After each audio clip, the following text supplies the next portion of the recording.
টি-20 বিশ্বকাপ জিতে দেশে ফেরার পর ভারতীয় ক্রিকেটারদের হাতে ১২৫ কোটি টাকা পুরস্কার তুলে দিয়েছিল বিসিসিআই।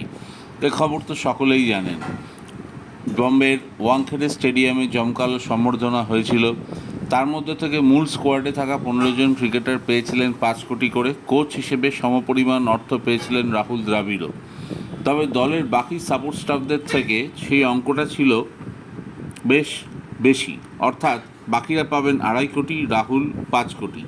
এই বৈষম্য মেনে নেননি দ্য ওয়াল, তাই বোনাসের বাড়তি ২.৫ কোটি টাকা বোর্ডকে ফিরিয়ে দিলেন রাহুল। অনুরোধ করেন সেই অর্থ যেন ৪ জন কোচের মধ্যে ইকুয়ালভাবে ভাগ করে দেওয়া হয়। দ্রাবিড়ের আবেদনে সাড়া দিয়েছে বিসিসিআই। দ্রাবিড় সহ ৪ কোচ পেলেন ৩.১২ কোটি করে। ক্রিকেট যখন এত অর্থ উপার্জনের একটা বিরাট মাধ্যম, সেই ভিড়ে রাহুল দ্রাবিড় ব্যতিক্রম। তিনি অন্য ধাতের মানুষ, অন্য ধাতের কোচ। ২০১৮ সালে যখন তার কোচিংয়ে অনূর্ধ্ব-১৯ ভারতীয় দল বিশ্বকাপ জিতেছিল, তখনও বাকি কোচেরা যেখানে ২০ লক্ষ টাকা পার হেড পেয়েছিলেন, রাহুল পেয়েছিলেন ৫০ লাখ। তখনও বাকি টাকা তিনি ফিরিয়ে দিয়েছিলেন। আসলে দ্রাবিড় বোঝাতে চেয়েছেন, এত বড় সাফল্যের পেছনে তার অবদান একার নয়, সকলের সমান অবদান আছে।